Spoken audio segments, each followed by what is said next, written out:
Good morning. Good morning, Delaney. I know. All right, let's go ahead and grab a seat so we can get started.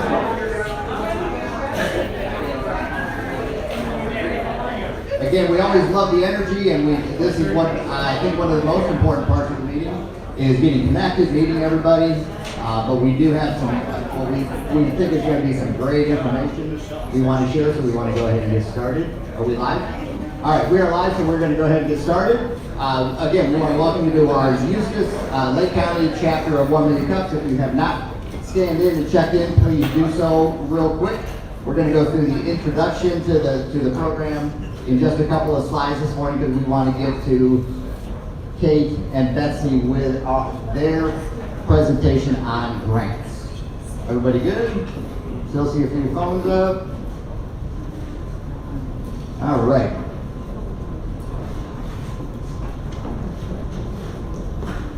And we can jump ahead a couple. All right, so just a couple of housekeeping things as we get started. If we can, we want to make sure that we keep our phones muted, keep our conversations to a minimum so we can listen to the presentation, and more importantly, so everybody attending can have the presentations and they pick up the information. And before we get there, bathrooms to my left and up here in the corner to my right, we want to thank our host, where we meet every week at the Mega Workplace. Thank you to our sponsors, Foxtail Coffee and Alan from HR Services. Let's thank Alan. Real quick, what is 1 Million Cups? It is presentations and not pitches. It is connections and not networking. And in future meetings and future weeks, we'll go into that a little bit more if you're not sure what that is. Who is eligible to present at 1 Million Cups? If you have a thought, a concept, a business idea, if you're in the very beginning stages of a new business venture, a business startup, and you have questions on how do you take that further? Is it something that is ready for this area? We want to have you up here presenting that idea and get feedback from everybody in attendance. The primary focus is on businesses 1 to 5 years. That's where success is at its most difficult. When you run into that, what we like to call our what keeps you up at night challenge, this is where you come. You present that challenge, and everybody in the audience is going to give you feedback on how to overcome that challenge. And then newer businesses too. We want you up here presenting, because we know growth can be a challenge in itself. So if you're over 5 years, you're looking to grow or expand your business, we will work with you, and we want you up here as well. So what we're going to do today, and one of the things that we talked about as an organizing team is everybody that attends each week, you guys are incredible. It's such a blessing to stand up here and watch 40, 50, 60, 70 people show up just to give back and support the business community. So we are so thankful and appreciative for everything that you do. We talk and we want to take a handful of opportunities throughout the year, and we want to give back to you to say thank you for everything that you do. So I think we've got 7 subject matter experts scheduled for the year. They're going to talk on various subjects that we hope will give you information that will help your business and for you to be more successful. And again, it's our way to say thank you for everything that you have done for the 1 Million Cups program and help build us to the chapter that we have built. I will say next week we have a great and very exciting announcement. So tell everybody that you know they need to come next week, because we're not saying anything else about it until next week. Best kept secret that will be. So what we're going to do today, we are going to do on our subject matter experts, one of the things when we had our anniversary meeting, the number one thing that people wanted to hear about was grants. So we have 2 incredibly educated people on grants, grant writing, everything that there is to know about grants. They're going to do a presentation on grants today. So we have Cate, that used to be with the Adopted Chamber. Yeah. You can do more. And then we have Betsy Sorg, who is she does all sorts of things. But between the 2 of them, if you want grant information, these are the 2 that we're going to have. They're going to kind of run this presentation how they want it. If they want to make it interactive, they're going to make it interactive. However, so we will just kind of go with the flow, but we're going to take about 35 minutes. That's why we want to start on time to go through the presentation. We're going to do questions and answers. When you leave today, hopefully you'll have all the information you need on grants. So when we come time to questions and answers, very quickly, your name and your business, and then to your question, so we can get through all of the information. I've seen the slides. It's a great presentation, but there's a lot of information. So we're going to move quickly. So with that, we're going to introduce Cate Manley and Betsy Sorg. Good morning. I did ask for Monty to play Money, Money, Money, but he did not. Because everybody, the first thing people say when you say you write grants is, I want free money. And I want free money too. I have not found a way to get free money yet. Something to know is that whenever you're looking at grants, there's always something you have to do in order to be able to get that grant. Move to the next slide, please. So, understanding grants eligibility for small businesses. Number one, you have to understand, are you even ready for a grant? Do you have your financials ready? Do you have all of the application needs completed so that you're able to submit? So what I'm going to recommend to you guys today is that you go on sometime within the next week and apply for a grant. Doesn't matter if you have everything together. Necessarily, if you don't, you're going to see what it needs so that you can start getting yourself ready for a grant. Everything that I've put on here and that you'll see today are active live grants. Some of them do have a deadline of the 16th. I think that was the shortest window. But just so you know, I pulled these slides so that there'd be a good example, and we'll go through some of those today. Next slide. So we're going to go just a little bit of different types of grants. Federal grants, those are typically big organizations, governmental organizations, or collaborations that are multiple years. You're really going to be an established company to be eligible for those types of grants. Typically, they'll request that you have been in business for at least 3 years minimum. State grants, kind of similar. Local grants, a lot of times you can find something in the county. We did look, Betsy and I both looked for Lake County. There's nothing available right now that's supposed to actually, it hasn't been updated lately, I don't think. So we just have to kind of hope that that gets refreshed now that it's a new year. And then private grants. So private grants can be anywhere from local banks to T-Mobile. So T-Mobile does some national level ones too, but those are just different types of grants to figure out what you could be eligible for. And like Cate said, we both encourage you to just kind of look at local organizations. Like she said, T-Mobile, you wouldn't necessarily think you could apply for a grant from them, but they have, it's called a corporate social responsibility division, where they want to put money out into the community. They want to help support people that are doing good and entrepreneurs within the community. So just check their websites. You might not even think Subaru has it, Volkswagen, several automobile dealerships.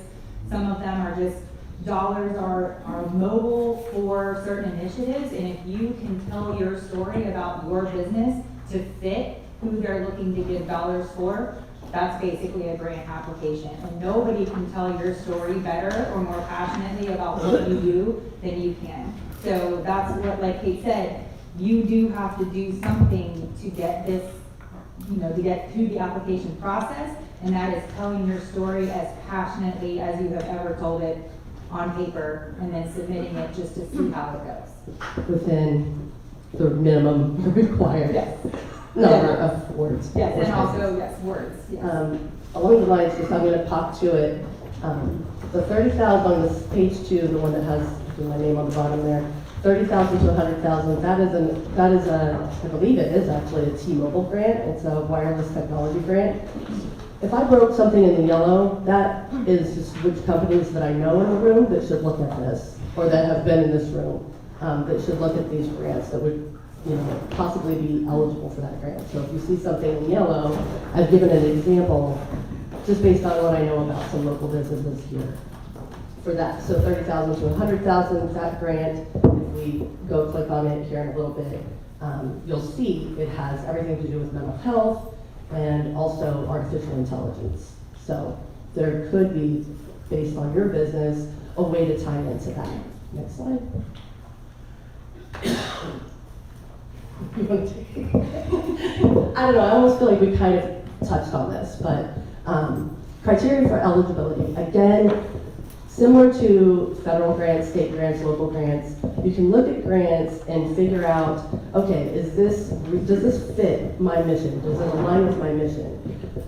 Kind of reiterating what Betsy said, neither of us are trying to write grants for you necessarily, because the thing is, with the small business in particular, only you know what you're willing to do to get to the outcomes. You're going to be able to look at it and say, okay, this is similar to my business, but maybe I reach out to a certain population, or I tweak what I do just a little bit to change my audience or my outcomes or how I'm going to measure an outcome. Because again, the free money, very rarely will you find free money that is actually free. You always have to do something for it. Yeah, and there are many strings attached, and those strings are doing what you said you were going to do in that application. So you tell your story, you make yourself appealing to the people that have the money, and then you say, here's why I need that money, and here's how I'm going to spend that money. And then if you are awarded that money, you must spend that money exactly like that, and you must keep track of the fact that you spent that money exactly like that. So that's where it's a straightforward process, but there are a lot of moving pieces, and this criteria for eligibility is a great way to start. You almost have to start backwards, because you know your story, you know your business, you know your narrative, but what organizations that have dollars do I fit with? Like Cate said, what's your story, and does this organization support or better or further your story? Something, go to the next one, I think it's, okay, that's a few more. I think we can go to the next one. Next. There we go. Okay, so, again, you're gonna identify who you are, what your business does in your narrative, and you're also gonna be able to, as it applies, you're going to create your story as it applies to what they're asking for, so much like an interview. So, you know, if somebody asks you to tell about yourself, you're really only going to tell about yourself as per what they're asking for in the theme of the outcomes or the grant. The thing is about it, you're creative, but you're barely creative. You're creative with what words you have left. Typically, you can have, like for a large federal grant that I'm working on right now, the narrative explanation of what they want in the narrative for basically a page and a half, less than 1,000 words, is 25 pages long, just to tell me the narrative. And that's just who I am, what my business and mission is, and what I'm gonna do and what I've done. So you're gonna condense so much. So many people these days are saying, I mean, I don't know how it could be done.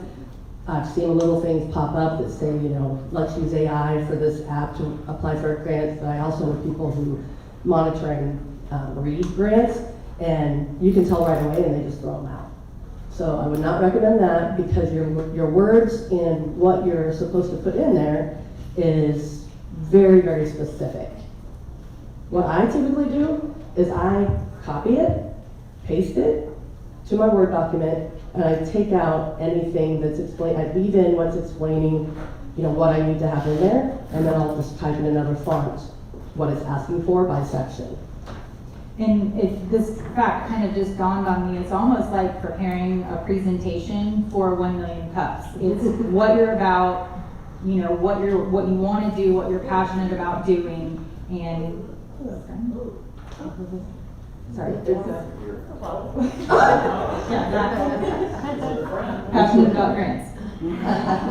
So that the whole telling your story and then backing into your narrative, but this slide right here is quite possibly the most important to submit along with your narrative in your application, because you want to show this organization that you know how to manage these numbers and that you are going to be able to do what you said you're going to do, and you are able to do that because you have a solid business plan that you are following, even if you're a newer organization, or especially if you're a newer organization. And this slide presentation is going to be shared, and it will be available via email, and So if there are, well, the resources that are on here will be readily available to you to put in the school. So can I ask you a question based on this slide? Would you recommend for like somebody that's gonna apply for a grant to go meet with like a John Doremus, help them put this information together to send with it? Or to have all of this structured the right way, what would be the best way for someone to go about that? In all honesty, I don't want to send everybody to John just yet. I think there are enough on one of the links we're going to go to. Maybe go ahead and go to the next slide. Pop to the next. There we go. I think you need to go in and just try it first. Don't be afraid. It's not going to cost you anything. I've seen a few things that say application fee. I've never paid an application fee ever, and have been awarded millions and millions of dollars. Not to me personally, but to other organizations. Trust me, I got no free money out of that. No free money. Yeah, and then it all comes. So I've never seen an application fee. I don't know that those are real, and I've been doing this close to 20 years. So if you see something that says application fee, I would be very leery. I'd probably go to John then. But in all honesty, I think you should just get in the application process so you can see it. You can just start filling out what you have. And the great thing about grants is if you submit and then you're declined or denied, you can ask them why. And they will give you the exact answer of why they didn't choose you. And then that's how you know how to come back and fill it out later. I mean, it's the best way to just move on it and not be afraid. You don't often have the opportunity for constructive criticism from that content matter specialist on your story without submitting. So like I said, there's no penalty, so that's the encouragement. So, and I say, submit your business plan, of course, have your financials together, but also you can just give it a whirl and you might be pleasantly surprised that these things will likely prompt you to fill in some gaps in maybe your business plan or your finances or your 5-year plan. So to come back around completely to your question, there's kind of a division of services. John would be he would have a different approach to how a small business could start applying for dollars. Grants are going to be very different than what SBA or SBDC is going to direct you to. So I think Cate has said many times in putting this presentation together, it's teaching you all to fish. That's the idea here, and encouraging you not to be afraid to throw that line in the water and see what you reel in. So I think that's really, and if you start, not catching much, maybe go to John and then just say, hey, can we tweak my business plan a little bit? Can we look at my finances? But his approach is going to be very different as far as application for dollars than a grant track would be.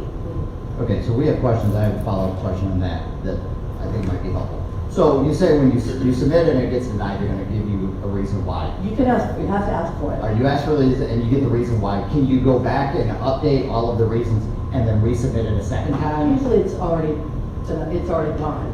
So there's a deadline on most grants. So but you know what? A lot of them are annual. So, or even semi-annual. So the next time you can go back and you're ready. But this is the thing. Once you submit a grant and once you've nailed down your narrative, lather, wrench, repeat. I do that. I use and save. I basically hoard information in case I need it later. I think we should probably go here. Let's go a couple. See if we can get to. Since we're going to get the presentation.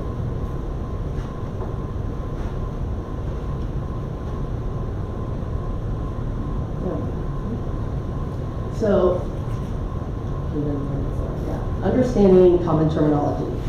So something that I learned after submitting and actually being awarded multiple grants is one day I was doing a grant. It was $1.5 million. That sounds like a lot, but so we worked our tails off for that grant. It was over 3 years, and it was Labor Day weekend. And the computer, you have to submit it into a specific portal. And the deadline's the deadline. And I kept trying to submit into the portal before the deadline, pieces of it. You can go piece by piece when it's in grants.gov. So it just wasn't working. It was driving me crazy. I kept trying to reset. I thought, do I not know my password all of a sudden? Like, what's going on? And finally, after I messed with it for 4 hours, so mad, I called technical support, thinking technical support, only to find, yes, they cleared the caches and did all the little things that they needed to do to reset me. I was never going to be able to do it on my own. But they also walked me through the grants and what else I needed to submit, like in very clear detail. Technical support means, how do I submit this grant? And almost all grants that I've seen have a technical call that if you hop on that call before, you'll understand more about how to write this grant. I mean, they're pretty specific. They want you to write. They need people to write the grant. They need to get rid of the money and allocate the money to somebody who's eligible because they need outcomes. But they're there to help you. And so that's technical means, how do I technically put this together and get awarded? By the way, we were awarded that grant. We got a call.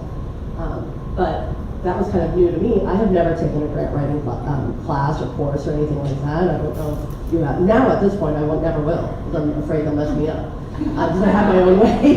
You know, like, I don't want to learn how to do it. I'll do it wrong then.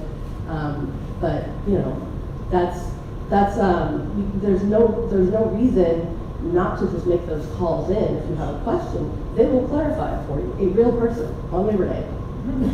Yeah, that's almost For the unheard of. feds. And I think technical is in, oh, this, yeah, cut and paste isn't working, but there is a lot more that they can offer because they eat, sleep, and breathe these things. And yes, there is a very straightforward format that you have to adhere to, and that's kind of refreshing. It, like, you know, we all have the blinking cursor syndrome sometimes, especially when you sit down to write your narrative. There's a lot in there that will prompt you. So all this to say, it's probably not as intimidating as you think it is. So again, get in there and just give it a whirl and see what you can find. And yes, you will get that feedback. And yes, if they're semi-annual, you can resubmit most of the time, or you can go back a year later and say, oh, look how much better my application is now, and then potentially be awarded that. Or it might lead to another potential avenue for a grant that you would rather apply for, but your narrative will be that much stronger now because of that constructive feedback. Deadlines. When there is a deadline on a grant, they're dead serious.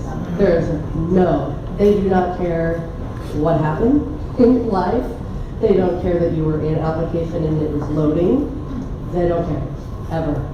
There's no alibi that will get you through not meeting the deadline. If it is at midnight and it gets in at 12:01, you'll think you got it in, you'll get a little, yes, you got it in, and then maybe a couple days later, you find out it didn't meet the deadline because it was still squirred away, which, by the way, always happens when you're, so, like, something doesn't work every single time. It's just a matter of, is it close to the time that you're due? I mean, we try to get them in, but sometimes you're waiting on support letters, you know, whatever piece, and something that is required. It really spells out in grants what it wants from you. Even your support letter. Like if you were to send out, usually what I do when I'm looking at a grant, if it requires a support letter, I create the support letter. It tells you what it wants the support letter to say. And most organizations or municipalities that have applied for grants themselves, they know that they're going to have to put it on their letterhead, sign it based on what it says, if it's something they agree on. They realize they have to do that. You basically need to write that support letter for whoever your partner is that you need support from. And hopefully that partner understands that. The thing is, because it has to be specific, you know, stuff that it's not normal conversation.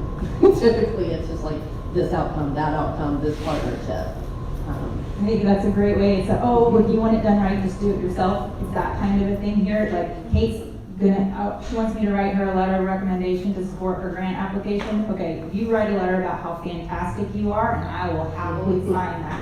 And she knows that because it's the parameters of what they've already said they want to see. So I don't feel intimidated, and I don't write her the wrong recommendation. I just sign it, and then that's the support for the grant. So someone who's already supporting your business or is in a partnership with your business is a great person to just have write you a little cheerleader kind of a letter. And then just keep that on file.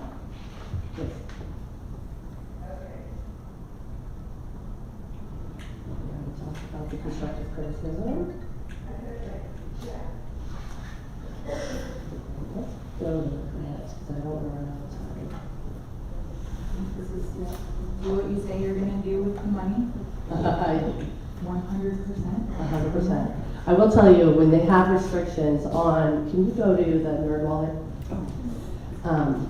When they tell you you cannot spend the money on marketing or food or whatever restriction that they put on there once you've been awarded, they mean it. They're never going to reimburse you for it. So something that most people don't realize is you can also stack grants. You can have other funding come in that helps promote your grant process and your outcomes so that you're working together. An example would be, the grant that was awarded that I was just talking about, the 1.5 million. That one was a construction grant, a youth build grant, that we were training. I worked for Habitat for Humanity, and we were training 16 to 24-year-olds on construction. Well, we worked with another organization that also was helping those students to be able to achieve their high school equivalency. And then we worked with our career source, and they were able to supply them with on-the-job training dollars, some stuff like boots and stuff, hard hats and things like that would help them to not have a barrier to employment. So through that, it was 3 or 4 different funding sources that went into that one project, the collaborative project, to make the 1.5 million kind of stretch further. So we went on here, we're going to scroll down a little bit to see some of these grants. I tried to find grants because not everybody in the room is a nonprofit. And a lot of times you can find only nonprofit grants. But on here, we're going to have some, I don't know how easy it is to scroll. There's a high-tech corridor grant right there. I think there's Florida SBDC. I saw that on there and I was like, oh, John's going to be so excited. $15,000 per funding period. So if you even scroll up more, Celebrating Women grant, Small Business Big Dreams, 5,000 to 20 to, oh, that kind of looks a little, the second is 25,000 or 2,500, sure. Business assistance, and then I think it goes into loans. But there's still some grants there. So I would definitely go on the Nerd Wallet and try one of these, the FedEx Small Business Grant, America's Seed Grant. There's several on there without paying a fee that you can go in and just start, practicing, going through it. Let's see. All right, so Betsy, can you go to the one where for the small business grant? Now, is this available to any small business, or are there restrictions on it of who can get it and who can't? Good question. So there's always a perimeter. So the perimeter sometimes says, here, let me go to Florida High Tech grant.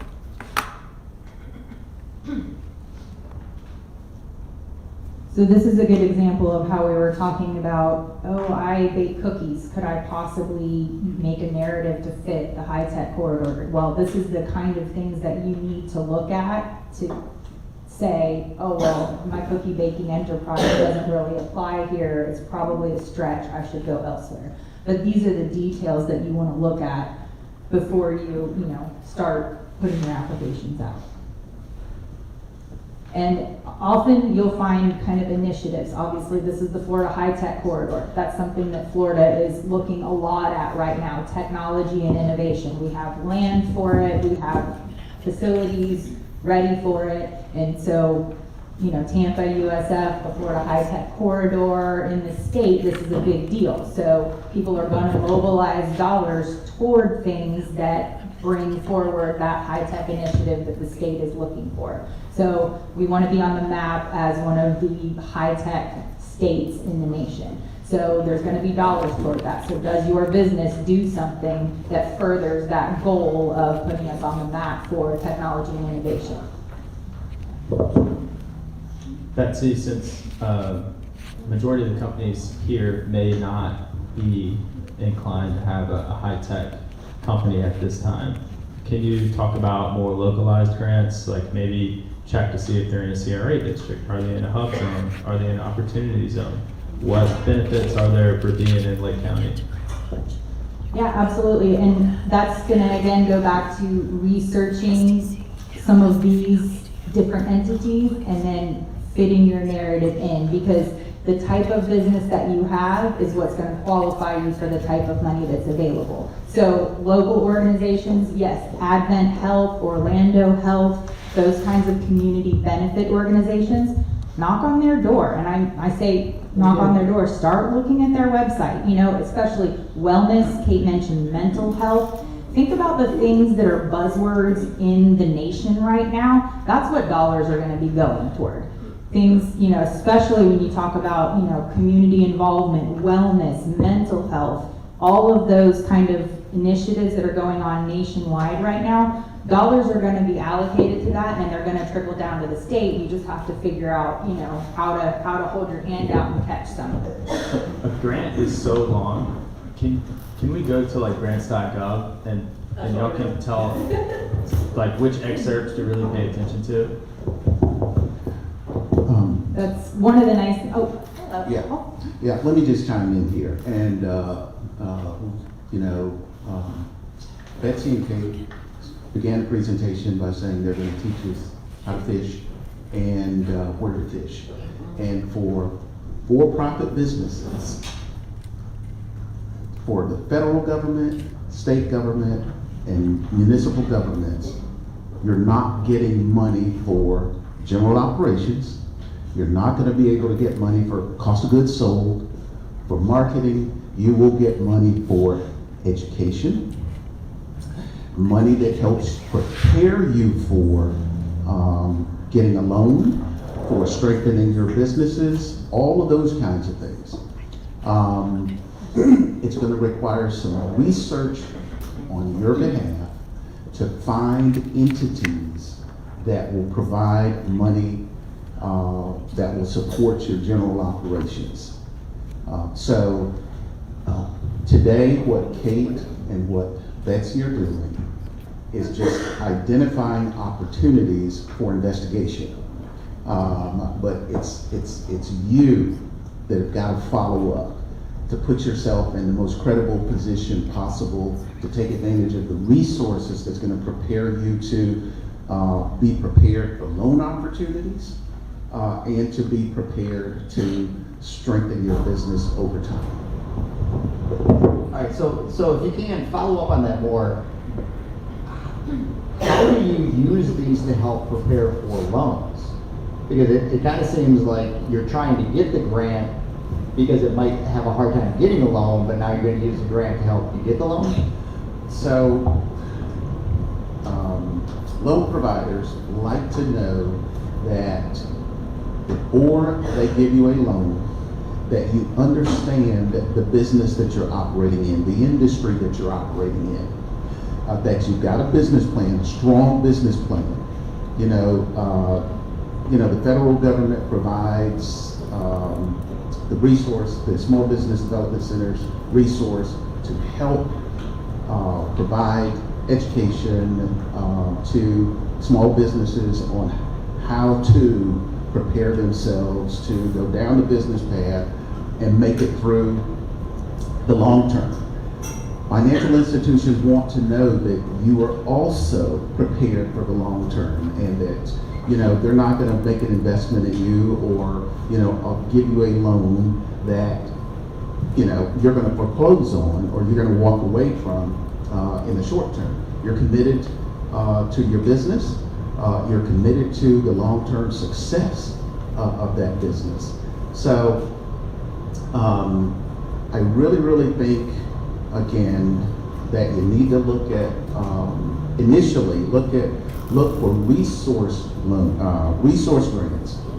Those grants that are gonna help prepare you for connections with lenders, resource providers, and then I think you'll be prepared to go to investors, which I think is lifeblood, or a much better resource for for-profit businesses.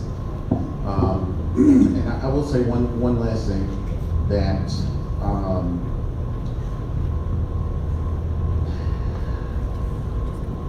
I hope nothing I said discourages anybody from pursuing grants, because it really will contribute. If you get them, they will contribute to your success.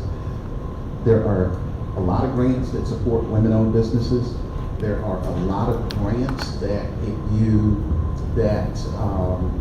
you are in a certain line of business, for example, right now, egg production, there are probably going to be grants hitting the streets soon for egg production. So if that's a business you're in and you can help provide safe product for market, there'll be a grant that will allow you to utilize or to apply for those funds to help create a safer product for the American consumer. And on that too, that's a great example, and Cate brought this up earlier. If you are somehow involved in egg production, that's fantastic. Go collaborate with somebody who's going to help you transport those eggs where they need to get in a new, innovative way. You know what? Maybe they use electric vehicles to do it, and they can get a grant from the DOT for reducing the carbon footprint. So you're collaborating, and honestly, that came out of COVID. A lot of, okay, if you have a music school over here and you have a teacher, a flute maker over here, and they both need funding, get together, write the narrative together, and go that route. All right, we'll go ahead and open it up since we kind of have open mic night. And I do want to show you, so in grants.gov, or on Grant Watch, sorry, you'll look and it'll say eligibility. That's how you know if you're eligible. But I think one thing to Al's point, same thing. I hope there's no discouragement, because we wanted to educate. That's why we brought in, two people that know what grants, how they work. Al's here, and that's the biggest thing, is educate, because too many people think, oh, it's just free money. So question, I know last year grants, especially at state level, they went away from the arts. And you guys said buzzwords earlier, so what buzzwords are new and what buzzwords are going away? For me, I'm technology and innovation, mental health, as Cate said earlier, wellness, I think is still, there's always dollars toward wellness initiatives, just exactly what avenue that is. Mental health will be the next 25 to 30 years. That's a safe place to stay. Social innovation is the new word for DEI. Social innovation.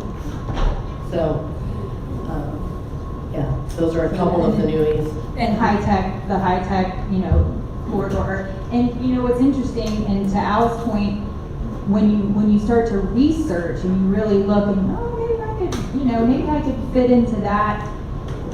The funding criteria is a good jumping off point. And if you feel like it's a stretch, probably on to the next. But very, very good point. We don't want to discourage, it's almost expectation management, because, I don't want you to sit down and start an application and get into it and start, Betsy made it sound like this was going to be easy to get free money. All I have to do is tell my story. It's a dance. And I think to Jim's last question about, something like a grant versus a loan, and when you say, okay, you can use your grant application that you didn't get to make you more attractive for loans, it's that prompting of not getting that grant, or that feedback that you got, is going to make you realize, okay, I do need to get my finances in better order, or I do need to get my business plan a little bit more solid, and then I can go either reapply for a grant, or now I have the option, and I know that my business plan is telling me, my finances are telling me, I also have the option for a loan. which, that's something that's different terms, you're gonna have to start paying that back with interest and those kinds of things. So again, a different approach from a grant, but applying for grants could potentially help you realize maybe I'm more of a loan candidate, and then you need to go down that route. I have two separate questions. One is, you mentioned somebody named, I think it's John. But you were saying that how you didn't want to send people to him to help with all this stuff. What if you have okay, I'm going to be straight up. I don't think I can. I'm really not great with words, especially on paper. I use AI, I do, because it helps me, and then I tweak it, and it's just a nice tool. But you said not to use AI. So I'm like, okay, well then is there somebody I can reach out to that can help me with our specific need? We are a nonprofit that helps small businesses. We do not have so much of a niche of we make a product or anything, we're helping the community in our sense. So I've been sitting here scrolling since you popped up that website, and I cannot find anything that even remotely sounds like what we would be. But I'm assuming and hoping that because we are a nonprofit that helps small businesses, that maybe there's something out there. But is there somebody I can have help us? In all honesty, finding the grants, you've seen us screw around, and I found the grants yesterday. And still finding the grants is the work. The majority of the time is spent looking for the grants. So once we find the grant, once you find your grant, help, just get into the application yourself. You really, even if you use AI and then you tweak, that's fine. But if you just use AI and stick it in there, the thing is you have minimum words. And then it also even tells you, like, when you're in the application process, which actually, can you go to download, because this is actually one that your local theater should probably apply for. It's still open. Yeah, go ahead and download that and see if we can get it to open. To clarify the John thing, we didn't want to send everyone to John to say, hey, how do I write a grant? Right. Because again, he's going to advise a different approach. He's going to advise on, having your business plan in order and your finances in order, which look good for a grant application. But as far as how he's going to direct you to acquire the money, that's going to be different. He's there, that's more small business loans and those types of things. I would say, as far as your eligibility goes, don't count yourself out, because so if you are supporting small businesses, there's going to be small business grants and there are nonprofit grants. So continue to look, but like Cate said, everybody talks about rabbit holes, and you can find yourself for 3 hours, and how's it been 3 hours? I was just reading high level information. That's the time consuming part. And it's not the narrative, that's what you have. It's finding money that fits. And I know it seems like, oh, there's all these dollars out there and I just can't make any of them fit. Don't let yourself spin out on that perspective, because there are dollars in there that you can make a case for. It's just finding the pieces to the puzzle. And do you have to be, you guys mentioned the egg thing. This was my second question, the helping with the eggs or something along those lines with the farmers and such and getting grants. Do you have to be an LLC or an organization or something in order to get grants, or can you be a home farmer? Because I've got a farm, but I don't have an LLC. Right. Once in a while, you'll see something that's for an individual. And so you would just have to hop into that grant individual. Okay. Either sole proprietor or, possibly if it's a land grant or USDA or something like that. It's just an individual. Yeah. It has to be a business. Depending on how you have your business set up, USDA is a great, if that's another good organization. Federal organizations are great. We have a farm and we're selling eggs and animals, but it's not a LLC or an entity or anything. Agriculture in Florida too. Small business development, agriculture. You can spend some time researching it. I bet some things will. In all honesty, kind of an example of just taking what where you live, your farming. The thing is, there is an element of mental health to that, and so and that's been proven already. You don't have to prove it. It's already, thanks to COVID, it's been proven. So when you're looking at a grant, you may be a for-profit business or a non-profit business that just happens to do something else that happens to be eligible for a grant. So when you're looking at mental health and farming, or, you know, this is a grant submission or a grant application. So if you want to scroll down, let's see if that has any other links. So it's very specific as to what it wants. This is one that, you know, a local, if somebody's a playwright or something, I know you guys have a theater here, that it's paying, I think, up to $50,000. I saw $65,000. I think that there's another little piece to it. So it'll have a total, because I did look at this yesterday. It's almost up. And then if you go, Yeah, well, she's trying to find out. One thing I wanted to clarify with John, not for John to help put the grant but to help with the financials for the grant. Yeah, if they need help, I mean, if you filed your taxes last year, then you probably are ready. I mean, that's what you have to submit a lot of the times. Okay, we're So- good. Daisy's got a question. I have a quick question. Not question, but suggestion. Women's Net is pretty simple to apply for. So it's called Women's Net. They have a application fee, a small application fee, but it's a way that you can kind of like practice writing grants without all the other strenuous rules and things for the other grants that you have to apply for. I applied for one, I didn't get it, and I didn't go back and ask them why, but it was exercise for me to be able to apply for a grant without all the other rules of other organizations. So Women's Net, try Women's Net to just put your feet out there and apply for a grant. And you can speak to some of the banks. They'll have community grants that are, you know, very specific to, you know, what they're looking for outcomes in the community. And those are the kind of grants that they'll just give you a check. When I get awarded for my organization a $1.5 million grant, they don't ever write us a check for $1.5 million. It is reimbursed after I've spent it within 30 to 90 days. So that's why your financials are so important. You have to prove when you're writing a grant that you're financially stable enough, you can stay alive up to 90 days for when you get reimbursed, if that makes sense. That's one tip. Another tip is if you're in a grant and it's asking you something that you've already put in your narrative in another section, and you're thinking, this person's gonna read it and surely they don't want it again, I already put it up there, you would be sadly mistaken. The same person, most of the time, especially in larger grants, does not read the entirety. And you get points that it reflects. Like, you get 50 points, you get 10 points for answering all of the question. If it looks like you still need to put some of the information into the next section, always put it there.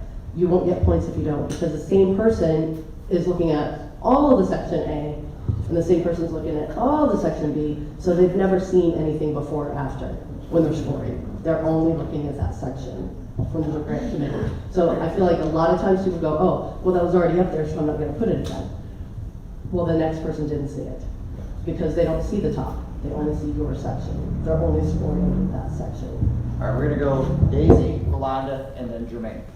Hi, I was wondering if you got a grant for like buying a house or a building for your business, and then you have leftover money, you can't go use that for business cards because you didn't put that in like the paper that you see.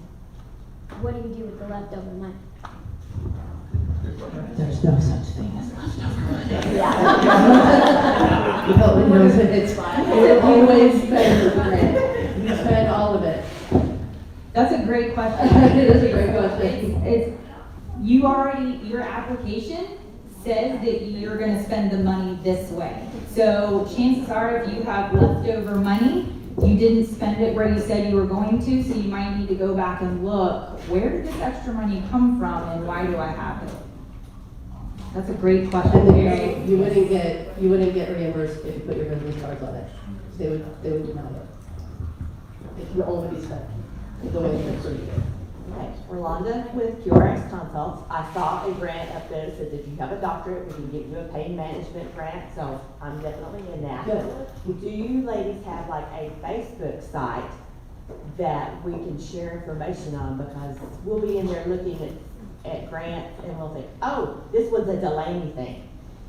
screenshot and send it to Delaney, or is there a Facebook site that you have that you can share it with? Make one. Sounds like you have a side job. Oh, welcome to the team.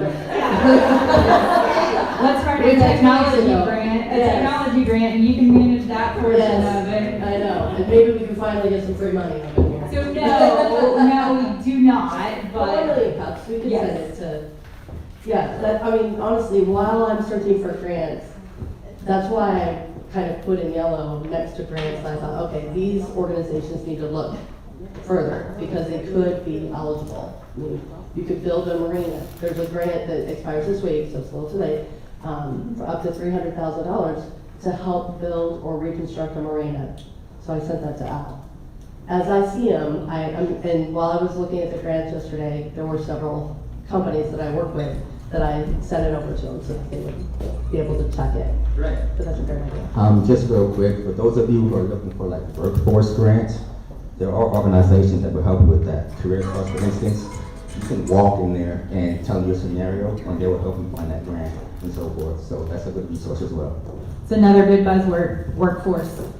Absolutely, that's workforce development, work for upskilling, that's another, if you're teaching someone, if you're education, that was another, if you're teaching someone who only has these skills to do more or to upskill into something else, there's funding, there can be funding for that. Because workforce development is a huge nationwide deal, not just Florida right now. Yeah, to piggyback on that, from a state and county perspective, there are funds available for wage opportunities. Are you going to increase the average wage? What age are you going to pay the staff that you plan to add? How much staff do you plan to add?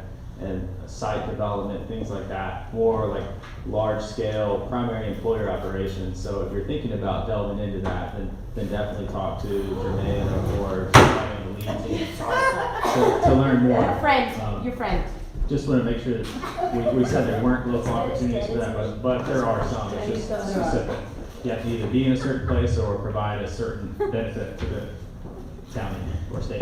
Yeah, that's a good point. It's not that there are no local resources. Again, there are no local resources for free money without having to do something. So, see, that WASP just learned the lesson. No free money. You heard the message. You just got denied. Yeah. And Nikki, to your point earlier about who to go to, there are specific consultants within the SBDC of the UCF, Central Florida area, that you would go to maybe get government certified, to get a government contract or a government grant. So I think they've got some literature on that, and I'll definitely share if we don't get to it today, along with the slideshow. But yeah, there are free resources for you to go to. As far as like specifically writing your grant, probably not, but that I haven't found yet. But to get you to that point of being eligible, there are resources for that.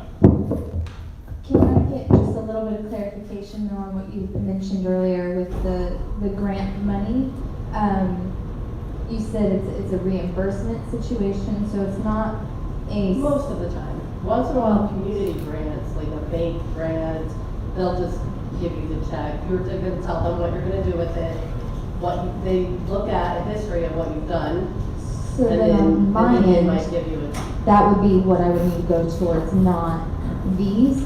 The reason I ask is because, so with ours, it's almost a month-by-month basis, because we're doing markets every month, so I'm not, if I'm looking for a grant, I'm looking because I want something specific for maybe an event that we have planned 6 months from now. But I can't wait till the month before to see if I can get the money for it to help with And your this. Wednesday market, right? Yes. I have a whole other idea for you, so there's another way that you can go. But to about it. follow up on her question, can you get them where they're kind of similar to student loans, where you're getting money quarterly or something because she has a quarterly business? Well, you submit based on what you've spent with those larger grants. So if you were gonna get a big grant, typically those are 5,000 and under, so that's not gonna, that's, Actually, that actually would help substantial-ish, actually but, quite a bit. Right. With what we do. right. Like for advertising or community. But things for usually there's a free. restriction on advertising, so Yeah. I rarely are you able to use it for advertising. Okay. That's usually a restriction, so But you may things that be able maybe at the to events? pay the performer. Yeah. Or you may be able to do an art activity, a Okay. community art installation. Okay. That type of thing. So you're almost doing it. And the thing is, that's why you should apply get into application. Get into the application process, because honestly, you're gonna start looking at your business and what they're asking for, and you're gonna go, you know what? I can do that. I can add that service. It's not far from my mission already, and you can add those things in, because for Habitat for Humanity, when I worked there, we didn't, we trained volunteers to go out and work, and the homeowners, they have to do sweat equity, we would have to train them so they wouldn't hit their thumbs or ours while they were out on a site, because they weren't construction workers. It wasn't our business to train youth in construction. However, it's so close to what we were doing. So we went outside of the box and we were able to secure that grant, because it was already, we were already doing construction. And we were able to use multiple funding sources and have partnerships to be able to do that and have the right outcomes. So you may be able to tweak based on what you're doing. You're doing your mobile economic development that is able to go into a myriad of places, and some of those places can be unreached. So if you were able to go out, let's say for a developer who everybody's uptight about in a certain location, and he's tired of getting beat to death over this big development he's doing, and he hires you to come out and set up a market so that people start getting used to being out there for good reasons, and having music and having art and having the markets and creating an economy, then that would be a value both to him and you. And so you literally change nothing other than somebody else giving you money, plus a grant. So I think we got it's time possible. for one more. Rose? So, Rose Little with Little's Catering and Events. My question is, I offer sewing classes, but I've been wanting to do like a summer program. How would I apply for a grant for that purpose?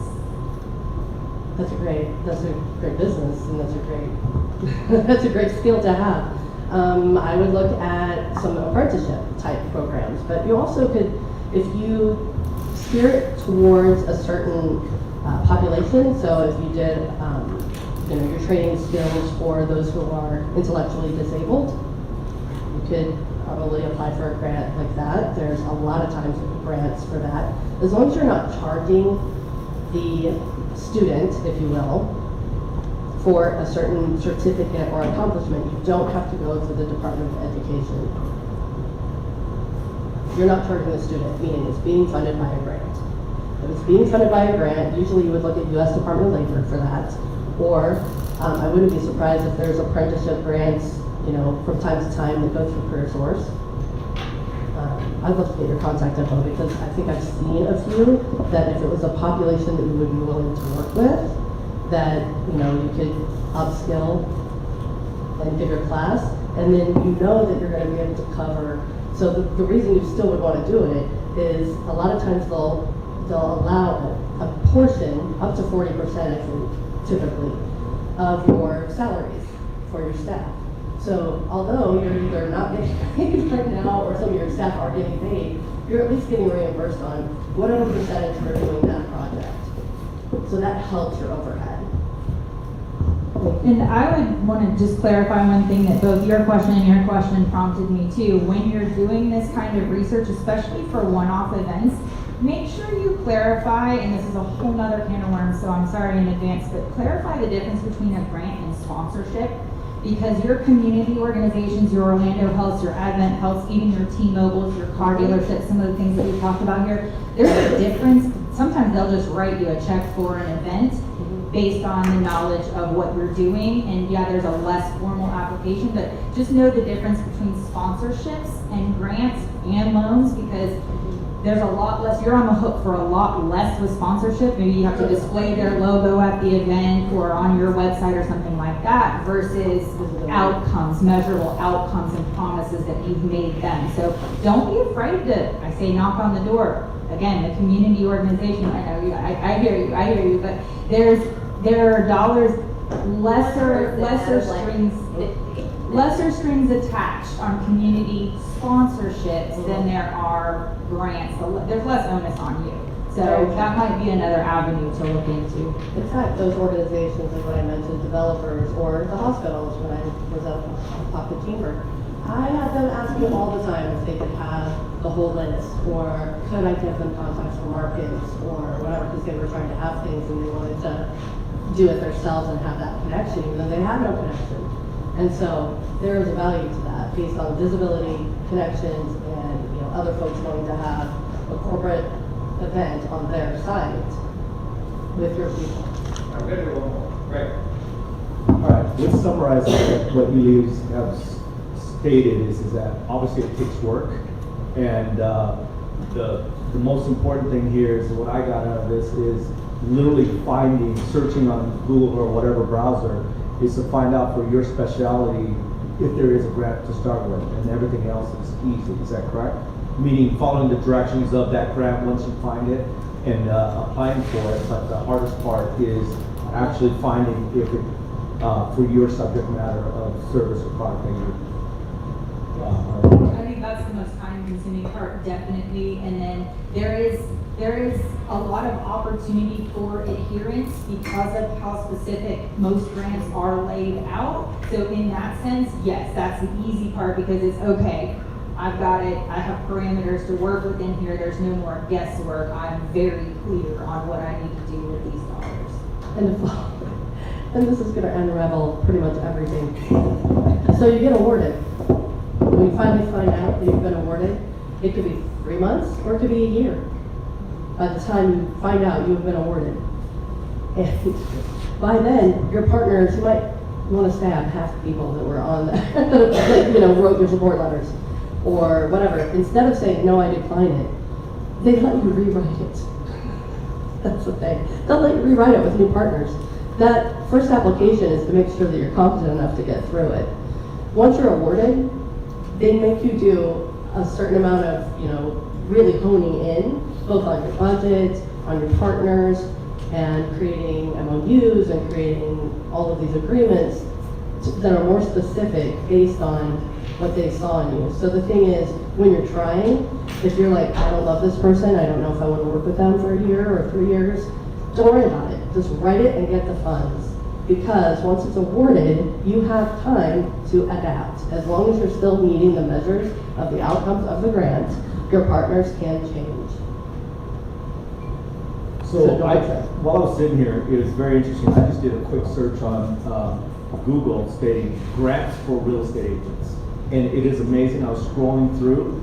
I did 10 of them right now, and a lot of them, the first thing in there, just reading the first paragraph, it didn't qualify for me. So I think that is the hardest part. I think you guys should just put grants for whatever, like for example, events, and then go from there and narrow it down, because there's simple qualifications in there that it's like, okay, this is going to discount this, so just go on to the next one. Yeah, I tried to pull, because finding grants for nonprofits is not hard. It's yes, you have to find something specific. Finding grants that a for-profit is eligible for is harder. That's why I put them on Google. So most of these have eligibility for for-profits as well. All right, so we want to respect everybody's time. I know we went a little bit over, but let's thank Cate and Betsy for what they did. I'm sure there's more questions, so feel free to stick around. I think they both said they're going to be until like 5 or 6 tonight. So as long as you want to stay, they'll be here to answer questions. Has everybody, don't go yet because you guys are going to pick the business cards. Everybody got a card in the fishbowl? Marianne? Oh, she put, never mind. Okay, all right. Go ahead, and if each one of you could grab a card, we'll do our giveaway for the day.